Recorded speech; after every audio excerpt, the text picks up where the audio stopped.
জীবনের কোনো না কোনো এক মুহূর্তে গিয়ে আপনার নিশ্চিত মনে হবে যে ইসলামী সমাজ ব্যবস্থা বা ইসলামী রাষ্ট্র ব্যবস্থা হচ্ছে আমাদের জন্য 100% পারফেক্ট।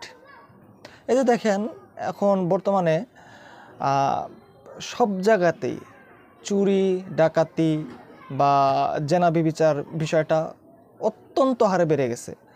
মানে সামাজিক যোগাযোগ মাধ্যমের দিকে একটু চোখ বুলালেই, নিউজ দেখলেই বা ফেসবুকে ঢুকলেই এই বিষয়গুলো ব্যাপক হারে সামনে আসছে, যে জেনা ব্যভিচার বা চুরি ছিনতাই ডাকাতি ইত্যাদি বিষয়গুলো।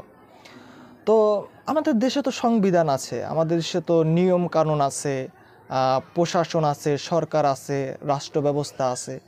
তো এত সংবিধান বা রাষ্ট্র ব্যবস্থা প্রশাসন থাকার পরেও কিন্তু এই বিষয়গুলোকে আমরা নির্মূল করতে পারছি না। জেনা ব্যভিচার নির্মূল করা যাচ্ছে না, চুরি ডাকাতি ছিনতাই ইত্যাদি এগুলো নির্মূল করা যাচ্ছে না। তো এগুলোর কারণ কি?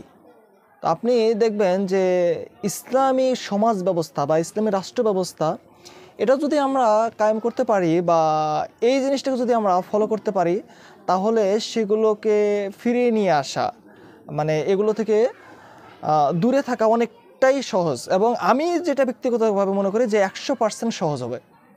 কারণ আপনারা দেখেন যে বর্তমানে জেনা ব্যভিচারের দিকটা এটা অত্যন্ত হারে বেড়ে গেছে। মানে নিউজ দেখলেই বা ফেসবুক খুললেই ধর্ষণের কোনো না কোনো নিউজ আমাদের সামনে চলে আসে।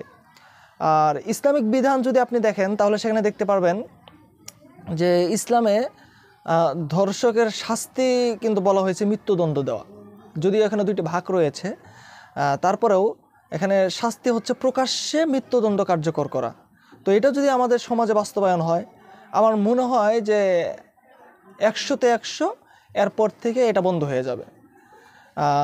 জেনার শাস্তি বা ব্যভিচারের শাস্তির যে দুটো ভাগ আছে, সেটা হচ্ছে যদি অবিবাহিত পুরুষ বা নারী জেনায় লিপ্ত হয়, তাহলে তাকে প্রকাশ্যে 100 বেত্রাঘাত করতে হবে। আর যদি বিবাহিত নারী পুরুষ জেনায় লিপ্ত হয়, তাহলে তাকে রজম করতে হবে, অর্থাৎ পাথর মেরে মৃত্যুদণ্ড কার্যকর করতে হবে।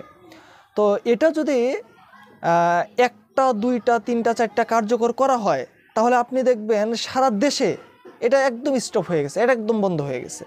কিন্তু আমরা এই যে এই ইসলামিক এই জিনিসটা ফলো করছি না, যার কারণে দেখা যাচ্ছে যে আমাদের দেশে প্রশাসন, রাষ্ট্র ব্যবস্থা, সংবিধানে কঠোর নিয়ম থাকা সত্ত্বেও এগুলো নির্মূল করা যাচ্ছে না।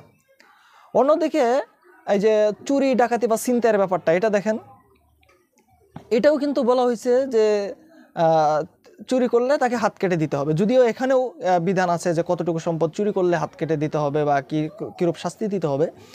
তো এগুলো যদি আমরা আমাদের রাষ্ট্রে, আমাদের দেশে, আমাদের সমাজে কায়েম করতে পারতাম, তাহলে এগুলো কিন্তু নির্মূল হয়ে যাবে।